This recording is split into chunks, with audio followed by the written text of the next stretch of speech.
बहुत पुराने समय की बात है। एक नगर में छगन लाल नाम का एक ठग रहा करता था। उसके दो जवान बेटे थे, धन्ना लाल और पन्ना लाल। लेकिन दोनों का ध्यान बस आवारागर्दी में ही लगा रहता था। वे किसी भी तरह का कामकाज नहीं करते थे। अब छगन लाल बूढ़ा हो चला था। उसके हाथ पांव और साथ ही साथ दिमाग की ताकत भी दिन ब दिन कमजोर पड़ती जा रही थी। यही वजह थी कि वह अपने बेटों के भविष्य को लेकर हर वक्त चिंता में डूबा रहता था। एक दिन की बात है, छगन लाल ने अपने दोनों बेटों को पास बुलाया और बोला, सुनो मेरे निकम्मे बेटों, आज मैं तुमसे एक जरूरी बात करना चाहता हूँ। शायद तुम्हें मालूम नहीं कि ठग विद्या हमारी पुश्तैनी विरासत है। मेरे दादा परदादा और पिता ऊंचे दर्जे के ठग थे। उन्होंने तमाम किस्म की ठगियों से हमारे खानदान का नाम रोशन किया था। मैं भी अब तक उसी परंपरा को निभाता आया हूँ। लेकिन दुख की बात यह है कि तुम दोनों नालायकों ने आज तक इस तरफ जरा भी ध्यान नहीं दिया। इसी वजह से मैं दिन रात चिंता में डूबा रहता हूँ कि मेरे बाद तुम दोनों का क्या होगा। आखिर हमारी यह पुश्तैनी विरासत कौन संभालेगा? कौन मेरे बाप दादाओं का नाम आगे बढ़ाएगा? ये सुनकर बड़ा बेटा धन्ना लाल बोला, बापू आप तो हर समय चिंता करते रहते हैं, जबकि मैं कई बार कह चुका हूं कि आपको अपनी परंपरा की कोई फिक्र करने की जरूरत नहीं। आपके बाद इस विरासत को मैं संभालूंगा और आपकी ही तरह खानदान का नाम रोशन करूंगा। छगन लाल लाल ने लंबी सांस लेते हुए कहा, तू एकदम निकम्मा है, मुझे तुझसे कोई उम्मीद नहीं। धन्ना लाल ने जवाब दिया, अगर बात ऐसी है तो मैं कल सुबह ही काम पर निकल जाऊंगा। बस आप मुझे 100 रुपए दे दीजिए। छगन लाल लाल ने पोटली से 100 रुपए निकालकर उसके हाथ में रखते हुए कहा, ये लो 100 रुपए, लेकिन ध्यान रखना सुबह तुम्हारा मुंह इस घर में नजर नहीं आना चाहिए।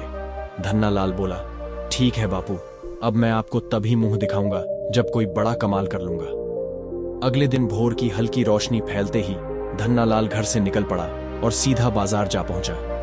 उन दिनों सब कुछ सस्ता हुआ करता था, इसलिए 100 रुपये में उसने एक घोड़ा खरीद लिया। फिर उसी घोड़े पर सवार होकर वह राजा के महल की ओर रवाना हो गया। असल में धन्ना लाल एक बहुत ही कुशल घुड़सवार था। उसके भीतर और भले कोई गुण न हो, लेकिन घुड़सवारी में वो माहिर था। थोड़ी ही देर में वह राजा के दरबार में जा पहुंचा। राजा ने पूछा, तुम कौन हो नौजवान और क्या चाहते हो? धन्ना लाल ने सिर झुकाकर जवाब दिया, महाराज मेरा नाम धन्ना लाल है। मैं घोड़ों को साधने और उन्हें प्रशिक्षण देने का काम करता हूं, लेकिन इन दिनों बेरोजगार हूं, इसलिए बड़ी उम्मीद लेकर आपके पास नौकरी की गुजारिश लेकर आया हूं। कृपया मुझे अपने महल में काम पर रख लें। राजा मन ही मन सोचने लगा, मेरे अस्तबल में मेघराज नाम का एक घोड़ा है जो किसी के वश में नहीं आता, जबकि वह एक बेहतरीन नस्ल का घोड़ा है। वह मुझे अपने प्राणों से भी प्यारा है। क्यों न इस युवक को नौकरी पर रखकर उसी घोड़े को काबू में करने का काम दिया जाए, शायद यह नौजवान उसे साध ले। यह सोचकर राजा ने कहा, ठीक है नौजवान, आज से तुम हमारे खास घोड़े को साधने और उसे प्रशिक्षण देने का काम करोगे। लेकिन ध्यान रखना, अगर 1 महीने के अंदर उस घोड़े को काबू में नहीं कर पाए तो तुम्हें कारागार में डाल दिया जाएगा। धन्ना लाल ने बिना हिचकिचाए कहा, मुझे यह शर्त मंजूर है महाराज। कृपया मुझे अभी उसी घोड़े तक पहुंचा दें, मैं अपने काम में लगना चाहता हूं। राजा ने कहा, चलो हम स्वयं तुम्हें घोड़े के पास ले चलते हैं। हम अपनी आंखों से देखना चाहते हैं कि तुम अपने काम में कितने निपुण हो। फिर राजा अपने मंत्री के साथ धन्ना लाल को लेकर शाही अस्तबल में जा पहुंचा। वहां पहुंचकर उसने अपने प्रिय घोड़े मेघराज की ओर इशारा करते हुए कहा, यही है मेरा अनमोल घोड़ा मेघराज, तुम्हें इसी को साधना है। धन्ना लाल बोला, महाराज आप चिंता न करें, मैं अभी आपको अपनी कला का कमाल दिखाता हूं। धन्ना लाल ने घोड़े को खोलकर उसे बाहर मैदान में ले आया और सबकी आंखों के सामने उसे काबू में करने की कोशिश करने लगा। लेकिन मेघराज बार बार उछलता कूदता रहा और धन्ना को अपनी पीठ पर चढ़ने नहीं दिया। जैसे ही धन्ना उसकी पीठ पर चढ़ता, मेघराज उसे जोर से झटक कर नीचे गिरा देता। यह दृश्य देखकर मंत्री बोला, महाराज मुझे तो नहीं लगता कि यह नौजवान कभी मेघराज को वश में कर पाएगा। राजा बोले, लेकिन मुझे यह युवक साहसी और संकल्पवान लगता है। मेरा विश्वास है कि यह अवश्य इसे साध लेगा। और राजा का विश्वास सही निकला, क्योंकि धन्ना लाल एक बहुत ही कुशल और अनुभव वाला घुड़सवार था। कई बार गिरने और उठने के बाद आखिरकार वह मेघराज की पीठ पर मजबूती से बैठने में सफल हो गया। फिर उसने घोड़े के साथ मैदान में कई चक्कर लगाए। यह दृश्य देखकर राजा प्रसन्न होकर बोल उठा, वाह, मैंने पहले ही कहा था, यह एक बेहतरीन घुड़सवार है। मंत्री ने सिर झुकाकर कहा, आप सही कहते हैं महाराज, मुझसे तो इसे पहचानने में भूल हो गई। यह युवक वास्तव में बहुत काबिल है। तभी धन्ना लाल ने घोड़े का रुख मैदान से बाहर की ओर मोड़ा और एक जोरदार एंड लगाई। मेघराज हवा की गति से दौड़ पड़ा। यह देखकर मंत्री घबरा गया और बोला, अरे ये तो घोड़े को कहीं ले जा रहा है। महाराज, मुझे तो लगता है कि यह कोई ठग है, घोड़े को चुराकर भाग रहा है। राजा ने तुरंत आदेश दिया, सैनिकों, उस चोर का पीछा करो और हर हाल में उसे पकड़कर हमारे सामने लाओ। सैनिक घोड़े के पीछे दौड़े, लेकिन धन्ना का घोड़ा तो मानो पंख लगाकर उड़ चला हो। वह देखते ही देखते सैनिकों की आंखों से ओझल हो गया। दिन भर घोड़े को दौड़ाता रहा और रात होते होते एक घने जंगल में जा पहुंचा। रात उसने वहीं पेड़ के नीचे बिताई। सुबह जब नींद खुली तो सोचने लगा, इस जंगल के पार एक दूसरा राज्य है, क्यों न मैं वहां जाकर इस घोड़े को बेच दूं। यह सोचकर वह जंगल पार करके उस दूसरे राज्य की सीमा में दाखिल हो गया। वहां पहुंचते ही उसने वहां के राजा के महल का पता किया और सीधा महल के द्वार पर जा पहुंचा। वहां पहरेदार से बोला, पहरेदार जी, मैं एक घोड़ा व्यापारी हूं और महाराज को एक अनमोल घोड़ा बेचना चाहता हूं। पहरेदार ने कहा, ठीक है, घोड़े को यहीं खड़ा कर दो और मेरे साथ महल चलो। महल में राजा के सामने पेश होकर धन्ना लाल बोला, महाराज की जय हो, मैं घोड़ों का व्यापारी हूं। मेरे सारे घोड़े तो बिक चुके हैं, लेकिन एक अनमोल घोड़ा खास तौर पर मैंने आपके लिए बचा रखा है। यदि आप चाहें तो उसे खरीद सकते हैं। राजा ने रुचि दिखाते हुए कहा, लेकिन खरीदने से पहले हम उसे देखना और परखना चाहेंगे। यदि वह सचमुच हमें पसंद आ गया तो हम उसकी मनचाही कीमत देंगे। धन्ना लाल बोला, तो आइए महाराज, घोड़ा महल के द्वार पर ही खड़ा है। राजा उसके साथ महल के बाहर आया और जैसे ही उसकी नजर उस शानदार घोड़े मेघराज पर पड़ी, उसकी आंखें चमक उठी। उसने घोड़े की नस्ल और कदकाठी देखकर गहरी प्रशंसा की और कहा, वाह क्या घोड़ा है, मुझे तुम्हारा यह घोड़ा बहुत पसंद आया। इसकी क्या कीमत लोगे? धन्ना लाल ने विनम्रता से उत्तर दिया, महाराज, केवल 10,000 स्वर्ण मुद्राएं, जो आपके लिए तो एक मुट्ठी राख से ज्यादा कुछ भी नहीं। राजा ने तुरंत कहा, ठीक है, मुझे यह कीमत स्वीकार है। फिर उसने अपने मंत्री से कहा, मंत्री जी, इस व्यापारी को इसकी बताई हुई रकम दे दीजिए और इस घोड़े को हमारे शाही अस्तबल में भिजवा दीजिए। साथ ही सभी नौकरों को यह हिदायत भी दी जाए कि इस घोड़े की खास देखभाल की जाए। अगर किसी ने इसमें लापरवाही की तो उसकी चमड़ी उधेड़ दी जाएगी। महामंत्री ने राजा के आदेश का पालन किया। घोड़े को शाही अस्तबल में भिजवाया गया और धन्ना लाल को खजाने से 10,000 स्वर्ण मुद्राओं की थैली सौंप दी गई। थैली लेते हुए धन्ना लाल ने हाथ जोड़कर कहा, ईश्वर आपका भला करे हुजूर। धन्ना लाल धन लेकर अपने पिता छगन लाल और भाई पन्ना लाल के पास लौट आया। घर पहुंचकर उसने अपनी सारी कमाई दिखाई और पूरी कहानी विस्तार से सुनाई। ये सब सुनकर उसके पिता बहुत खुश हुए। उन्होंने गर्व से कहा, वाह बेटे, केवल 100 रुपए में तू इतना सारा धन और सामान ले आया। सच में तू मेरा सच्चा वारिस है। तू अपने बाप दादाओं का नाम रोशन करेगा। इतने में दूसरा बेटा पन्ना लाल बोल पड़ा, पिताजी, अब मैं भी आपको अपना कमाल दिखाऊंगा। पिता ने मुस्कुराते हुए कहा, तो ये लो 100 रुपए और जाओ, कुछ ऐसा कर दिखाओ जो याद रहे। पन्ना लाल 100 रुपए लेकर सीधा बाजार पहुंचा और वहां से एक दर्पण खरीद लिया। फिर उसने उसे अपने थैले में रखा और पड़ोसी राज्य में राजा के महल की ओर चल पड़ा। राजदरबार में पहुंचकर वह राजा से बोला, महाराज की जय हो। राजा ने उसकी ओर देखते हुए पूछा, नौजवान, तुम कौन हो और क्या चाहते हो? पन्ना लाल ने हाथ जोड़ते हुए उत्तर दिया, महाराज, मेरा नाम है जादूगर शशिकांत। मैं आपके लिए एक जादुई दर्पण लाया हूं। उसने अपना थैला दिखाते हुए कहा, महाराज, इस दर्पण की खासियत यह है कि इसमें देखने से मरे हुए लोग दिखाई देते हैं। राजा चौंक पड़ा, सोचने लगा, यदि यह सच है तो मैं अपने स्वर्गीय माता पिता को भी देख सकता हूं और जान सकता हूं कि वे स्वर्ग में हैं या नर्क में। फिर उसने उत्सुकता से पूछा, जादूगर, क्या तुम हमें हमारे माता पिता के दर्शन करवा सकते हो? पन्ना बोला, अवश्य महाराज। राजा ने कहा, तो जल्दी करो, मैं यह जानने को बहुत आतुर हूं कि मेरे माता पिता इस समय किस लोक में हैं और क्या कर रहे हैं। पन्ना बोला, महाराज, इसके लिए हमें एकांत कमरे में जाना होगा जहां कोई और न हो, सिर्फ आप और मैं। राजा तैयार हो गया और वे दोनों एकांत कक्ष में चले गए। वहां पन्ना लाल ने दर्पण राजा के सामने रख दिया और कहा, अब आप इसमें देख सकते हैं, लेकिन ठहरिए, इस तरह आप अपने माता पिता को नहीं देख पाएंगे। राजा ने आश्चर्य से पूछा, क्यों? पन्ना लाल बोला, महाराज, पहले आपको इस दर्पण के पास 11,000 स्वर्ण मुद्राएं रखनी होंगी, तभी यह जादू चलेगा। राजा ने कहा, लेकिन यदि इतने धन में मुझे अपने माता पिता के दर्शन हो सकते हैं तो ये कोई बड़ी बात नहीं। उसने तुरंत 11,000 स्वर्ण मुद्राओं की थैली दर्पण के सामने रख दी और पूछा, क्या अब मैं देख सकता हूं?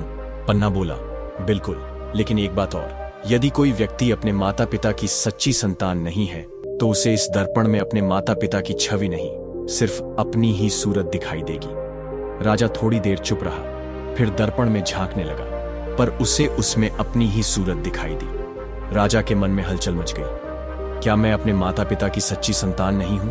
वह सोच में पड़ गया। अगर मैं सच बोल दूं तो मेरी प्रतिष्ठा मिट्टी में मिल जाएगी। पन्ना लाल उसकी स्थिति को भांप गया और तुरंत बोला, महाराज, क्या आप अपने माता पिता को देख पा रहे हैं? क्या आप देख रहे हैं कि वे स्वर्ग में क्या कर रहे हैं?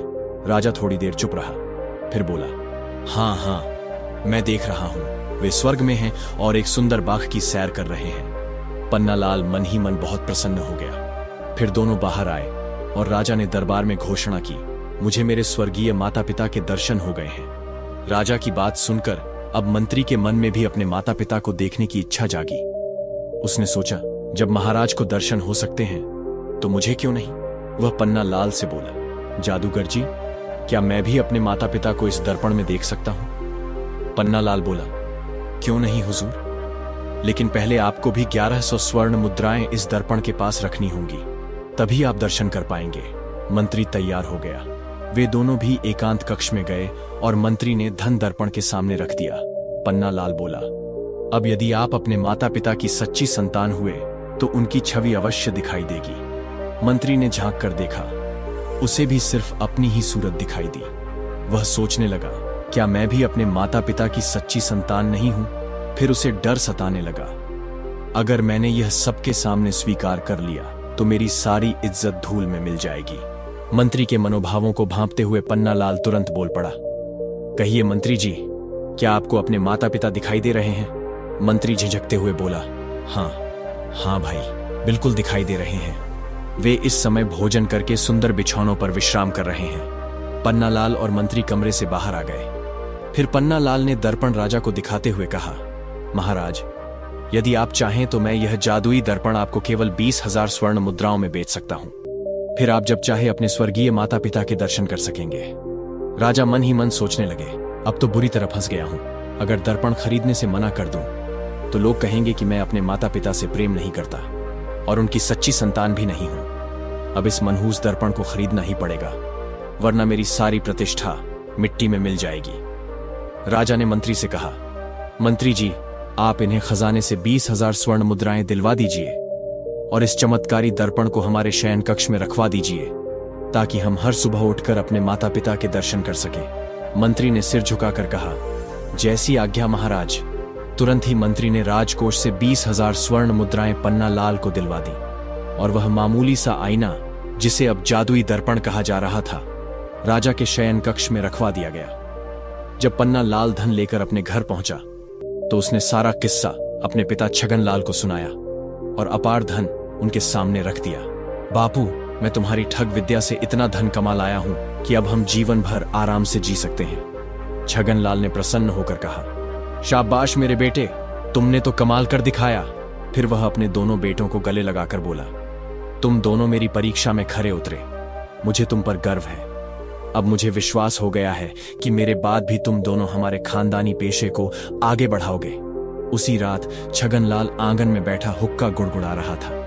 ना जाने कैसे हुक्के की एक चिंगारी पास में रखी सूखी घास पर जा गिरी और देखते ही देखते पूरा घर आग की लपटों में घिर गया। किसी तरह उन्होंने अपनी जान तो बचा ली, लेकिन उनकी सारी कमाई, सारा धन जलकर राख हो चुका था। ये सब देखकर बड़े बेटे धन्नालाल ने कहा, हमने पहली बार ठगी की थी, पर लगता है बेईमानी की कमाई हमें रास नहीं आई। मैं आज से प्रतिज्ञा करता हूं कि यह मेरी पहली और आखिरी ठगी थी। अब मैं कभी भी गलत रास्ते पर नहीं चलूंगा। पन्ना लाल ने भी सहमति में सिर हिलाया और बोला, मैं भी अब कभी ठगी या चोरी नहीं करूंगा। अब मैं मेहनत मजदूरी करके ही अपना पेट पालूंगा। इसके बाद उस परिवार में किसी ने कभी ठगी नहीं की। ईमानदारी और आत्मसम्मान के साथ वे सब मिलकर मेहनत मजदूरी से जीवन यापन करने लगे। इस कहानी से यह निष्कर्ष निकलता है कि धोखे से कमाया गया धन चाहे कितना भी क्यों ना हो, वह टिकता नहीं। सच्ची कमाई वह है जो मेहनत से मिले और दिल को चैन दे। बहुत समय पहले की बात है। एक गांव में दो दोस्त रहते थे, रामू और मंगरू। दोनों की काफी अच्छी और पुरानी दोस्ती थी।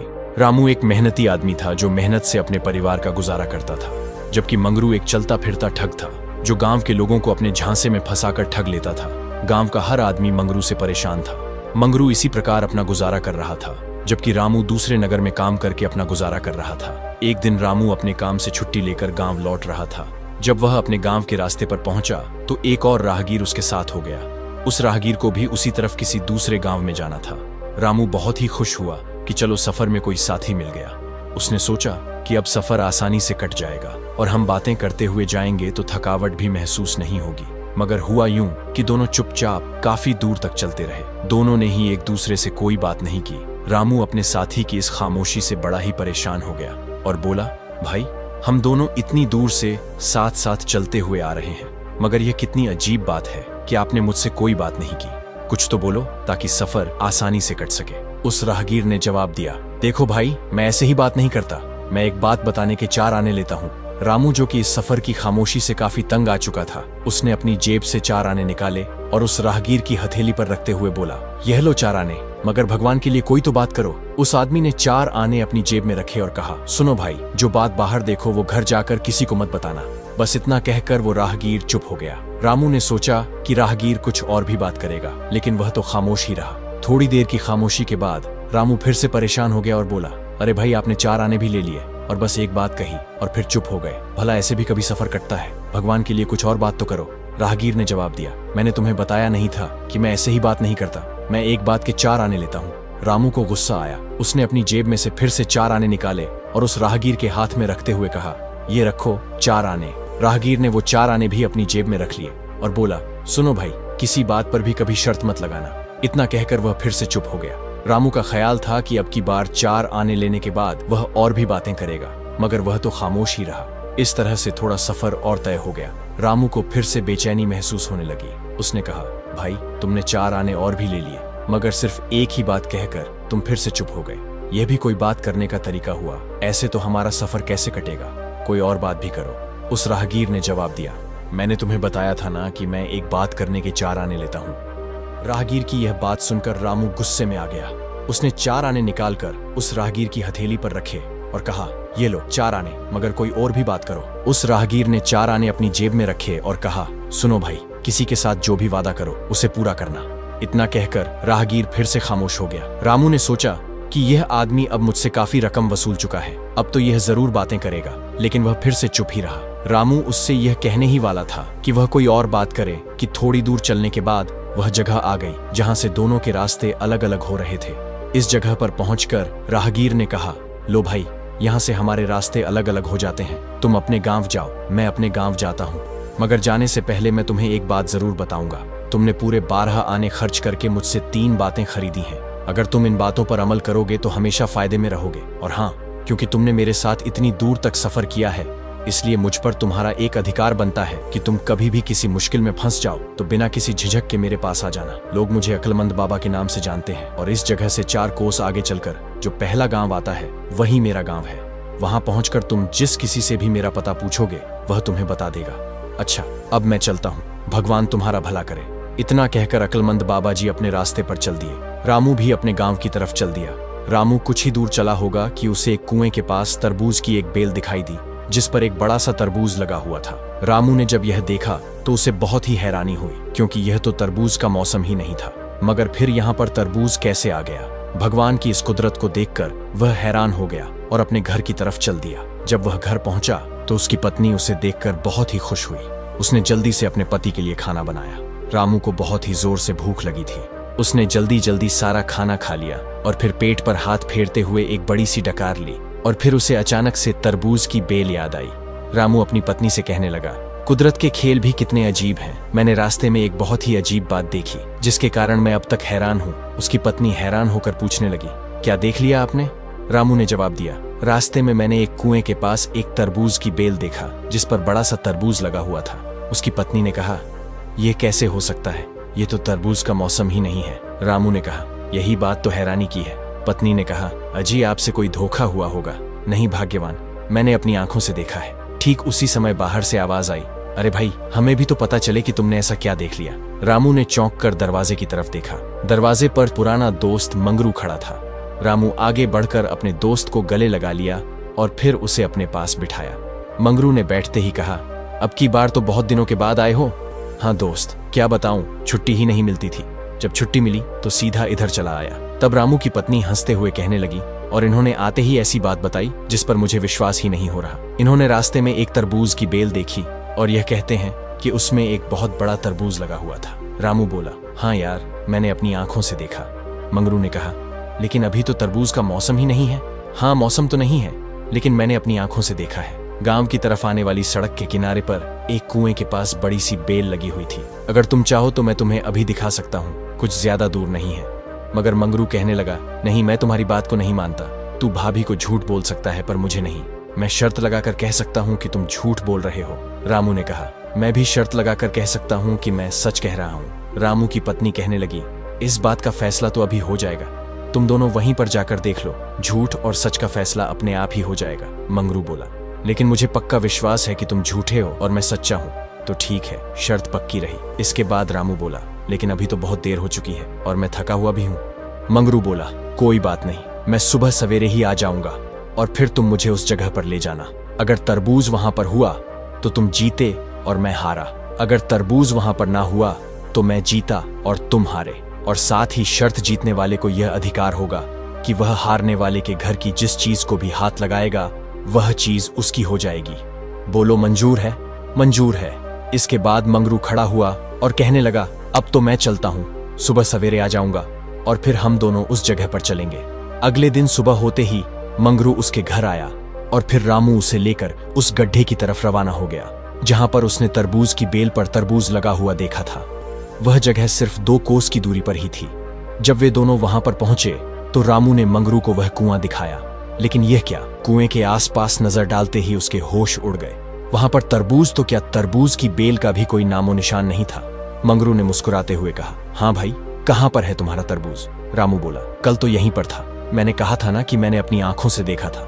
मंगरू बोला, मुझे तो पहले से ही विश्वास था कि तुम झूठ बोल रहे थे और आज मेरी बात सही साबित हो गई कि तुम 1 नंबर के झूठे हो। रामू कहने लगा, मैंने खुद अपनी आंखों से देखा था। ऐसा लगता है जैसे कोई जानवर उसे बेल समेत खा गया। मंगरू ने हंसते हुए कहा, अब तो जो तुम्हारा दिल हो वो तुम कह सकते हो, बस तुम जल्दी से घर वापस चलो। मैं तुम्हारे घर की जिस चीज को भी हाथ लगाऊंगा वह मेरी हो जाएगी। मंगरू ने हंसते हुए कहा। रामू ने उसकी बात का कोई जवाब नहीं दिया और मुंह लटकाए हुए वह घर की तरफ चल दिया। असल बात तो यह थी कि मंगरू अब बहुत ही ज्यादा बेईमान और मक्कार बन चुका था। उसने अपने दोस्त को भी नहीं छोड़ा। मंगरू ने एक चाल चली थी जिसके बारे में रामू को बिल्कुल भी नहीं पता था। मंगरू कल सीधा उस कुएं के पास ही गया था और उसने तरबूज की बेल को जड़ समेत उखाड़कर कहीं दूर फेंक दिया था।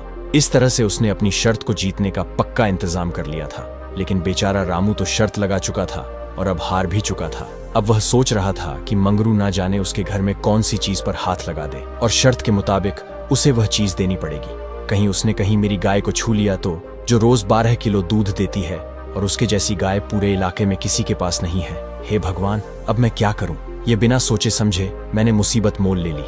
रामू इन्हीं विचारों में डूबा हुआ था तो अचानक उसे अक्लमंद बाबा जी का ख्याल आया और वह सोचने लगा कि उसे अक्लमंद बाबा जी के पास जाना चाहिए।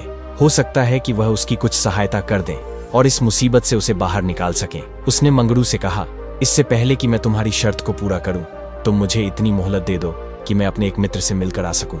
उसके बाद तुम मेरे घर की जिस चीज पर भी हाथ लगाओगे वो मैं तुम्हें दे दूंगा। मंगरू ने दिल में सोचा कि शर्त तो मैं जीत ही चुका हूं, अब एक और दिन इंतजार करना पड़े तो भला इससे क्या फर्क पड़ता है। उसने रामू को यह इजाजत दे दी कि वह जाकर अपने मित्र से मिल ले। रामू सीधा अक्लमंद बाबा जी के गांव की तरफ चल दिया। वहां पहुंचा तो एक गली में कुछ बच्चे खेल रहे थे। उसने बच्चों से पूछा, बच्चों, क्या तुम्हें अक्लमंद बाबा जी का घर मालूम है? बच्चों ने कहा, हाँ हाँ, जानते हैं। रामू बोला, तो जरा बता दो कि उनका घर कहाँ पर है। बच्चे बहुत शरारती थे, कहने लगे, पता तो हम बता देंगे, पर पहले आप हमें बहुत सारा गुड़ देने का वादा करो। रामू ने कहा, ठीक है, मैं तुम्हें बहुत सारा गुड़ दे रहा हूँ। और वह नजदीक की एक दुकान के दुकानदार से कहने लगा, भाई, इन बच्चों को 1 किलो गुड़ दे दो। बच्चों ने कहा, नहीं, हमें तो बहुत सारा गुड़ चाहिए। रामू कहने लगा, ठीक है भाई, इन्हें 2 किलो गुड़ दे दो। बच्चे बोले, नहीं, हमें 2 किलो नहीं बल्कि बहुत सारा गुड़ चाहिए। रामू ने गुड़ की मात्रा 2 से 3 किलो, 3 से 4 किलो और फिर 5 किलो तक कर दी। लेकिन शरारती बच्चे एक ही बात पर अड़े हुए थे कि आपने हमें बहुत सारा गुड़ देने का वादा किया था। बच्चों और रामू के बीच अब बहस होने लगी थी तो दुकान के सामने लोगों की भीड़ जमा हो गई। लोगों की आवाज सुनकर अक्लमंद बाबा जी अपने घर से बाहर निकले और उन्होंने देखा कि रामू लोगों से घिरा हुआ था। उन्होंने आगे बढ़कर रामू को गले से लगा लिया और कहने लगे, अरे भाई, तुम यहाँ पर, और ये भीड़ कैसी है? रामू ने जवाब दिया, क्या बताऊं बाबा, मैंने इन बच्चों से आपके घर का पता पूछा था और इन्हें बहुत सारा गुड़ देने का वादा किया था। अब मैं इन्हें 1 किलो गुड़ देता हूँ तो ये नहीं मानते, यहाँ तक कि मैं 5 किलो गुड़ भी दे रहा हूँ तब भी ये नहीं मानते। बस एक ही बात पर अड़े हैं कि हमें तो बहुत सारा गुड़ चाहिए। मुझे तो समझ में नहीं आ रहा कि इनसे अपनी जान कैसे छुड़ाऊं। यह सुनकर अक्लमंद बाबा जी ने कहा, पहली बात तो यह है कि तुम्हें इन बच्चों से वादा नहीं करना चाहिए था और अब तुमने वादा किया है तो उसे पूरा भी करो। रामू बोला, लेकिन यह तो किसी भी तरह से नहीं मानते, अब आप ही कुछ कीजिए। अक्लमंद बाबा ने दुकानदार से 1 किलो गुड़ लिया और फिर दुकानदार से तराजू लेकर उसके एक पलड़े पर 1 पाव गुड़ रख दिया और 3 पाव गुड़ उसके दूसरे पलड़े पर रख दिया और बच्चों की तरफ देखते हुए कहने लगे, क्यों बच्चों, इनमें से थोड़ा सा गुड़ कौन सा है? बच्चों ने 1 पाव गुड़ की तरफ उंगली से इशारा किया और फिर बाबा जी ने पूछा, इनमें से बहुत सारा गुड़ कौन सा है? बच्चों की उंगलियां 3 पाव गुड़ की तरफ उठ गईं। इस पर अक्लमंद बाबा जी ने कहा, तो उठाओ अपना बहुत सारा गुड़ और यहां से चलते बनो। बच्चों ने 3 पाव गुड़ लिया और वहां से चले गए। इसके बाद अक्लमंद बाबा जी रामू को अपने घर ले गए, उसका खूब सत्कार किया और उसके आने का कारण पूछा। रामू ने एक ही सांस में अपनी सारी कहानी सुना दी। अक्लमंद बाबा जी ने एक गहरी सांस ली और फिर बोले, मेरे भाई, तुमने 12 आने देकर मुझसे 3 बातें खरीदी थी, मगर उनमें से एक भी बात पर तुमने अमल नहीं किया। अगर तुम उन बातों पर अमल करते तो आज तुम्हें यह दिन ना देखना पड़ता। मैंने तुमसे पहली बात क्या कही थी कि जो भी बाहर देखो उसे घर में जाकर मत बताना। इसके बावजूद तुमने बाहर देखी हुई बात घर जाकर बता दी और तुम पर मुसीबत आ गई। दूसरी बात मैंने यह कही थी कि किसी भी बात पर कभी भी तुम शर्त मत लगाना, लेकिन तुमने वह भी नहीं मानी और शर्त लगा ली। अब उसका नतीजा तुम्हारे सामने है। तीसरी बात मैंने यह कही थी कि जो भी वादा करो उसे पूरा करना। इस पर भी अमल ना करने के कारण जो तमाशा अभी अभी बाहर हो रहा था वह तुम देख ही चुके हो। खैर, जो हुआ सो हुआ। तुम मुसीबत के मारे मेरे यहाँ पर आए हो तो तुम्हें मुसीबत से निकालना मेरा फर्ज है। इसके बाद अक्लमंद बाबा जी ने रामू को कुछ बातें समझाई कि उसे क्या करना है और किस तरह से करना है, और फिर उन्होंने रामू को उस रात अपने घर में ही रखा। दूसरे दिन रामू अक्लमंद बाबा जी से अनुमति लेकर अपने घर वापस चल दिया। घर पहुंचकर उसने मंगरू को बुलाया और कहा, जिस आदमी से मुझे मिलना था मैं मिलकर आ गया हूं। अब मैं अपने वचन के मुताबिक तुम्हारी शर्त को पूरा करने के लिए तैयार हूं। तुम कल सुबह यहां पर आ जाना।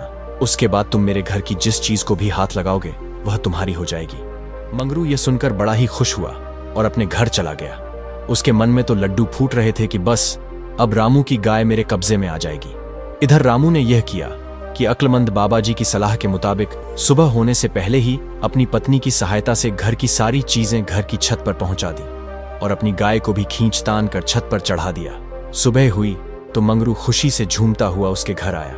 रामू ने कहा, शर्त के मुताबिक मेरा घर तुम्हारे सामने हाजिर है। इसकी जिस चीज पर भी तुम हाथ लगाओगे वह तुम्हारी हो जाएगी, लेकिन याद रखना कि तुम्हें सिर्फ एक ही मौका मिलेगा, दूसरा नहीं। यह सुनते ही मंगरू उस झोपड़ी की तरफ बढ़ा जिसमें गाय बांधी जाती थी, मगर झोपड़ी तो खाली थी।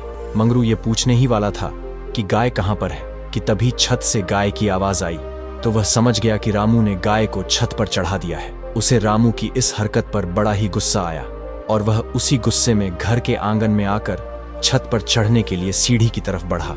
वह सीढ़ी लकड़ी की थी। उसने जैसे ही छत पर चढ़ने के लिए सीढ़ी को हाथ लगाया, रामू ने उसका हाथ पकड़ लिया। बस तुम्हारी शर्त पूरी हो गई। तुमने सीढ़ी के डंडे को हाथ लगाया है और इस शर्त के मुताबिक यह डंडा तुम्हारा हो गया है। अब यह डंडा लो और आराम से अपने घर जाओ। यह कहकर रामू ने सीढ़ी का डंडा निकालकर मंगरू के हाथ में थमा दिया। मंगरू मुंह लटकाए हुए रामू के घर से निकल गया। गांव वालों को भी इस शर्त की खबर पहले से ही मिल चुकी थी और वह सभी भी तमाशा देखने के लिए घर के बाहर मौजूद थे। सभी गांव वाले मंगरू को अच्छी तरह से जानते थे, इसलिए सबको पता था कि मंगरू रामू की गाय को ही हाथ लगाएगा। मगर जब वह मामूली सा लकड़ी का डंडा लिए हुए घर से बाहर निकला तो लोग उसका मजाक उड़ाने लगे। उसकी इतनी भी हिम्मत नहीं थी कि वह किसी से नजर मिला सके। इस घटना के बाद मंगरू और रामू की दोस्ती हमेशा के लिए खत्म हो गई। रामू इस बात से खुश था कि उसे मंगरू जैसे बेईमान और मक्कार मित्र से छुटकारा मिल गया था। इस तरह से मंगरू ने लालच में आकर न सिर्फ पूरे गांव के सामने अपनी बेइज्जती करवा ली, बल्कि अपने एक बहुत अच्छे मित्र से भी वह हाथ धो बैठा। दोस्तों, कहानी अच्छी लगी हो तो वीडियो को लाइक कर दो यार। कमेंट करना भी आपका फर्ज बनता है। खैर, चैनल को सब्सक्राइब करना तो आपकी मर्जी है। मिलते हैं एक और नई कहानी के साथ। तब तक आप सभी खुश रहो, स्वस्थ रहो, मस्त रहो। धन्यवाद।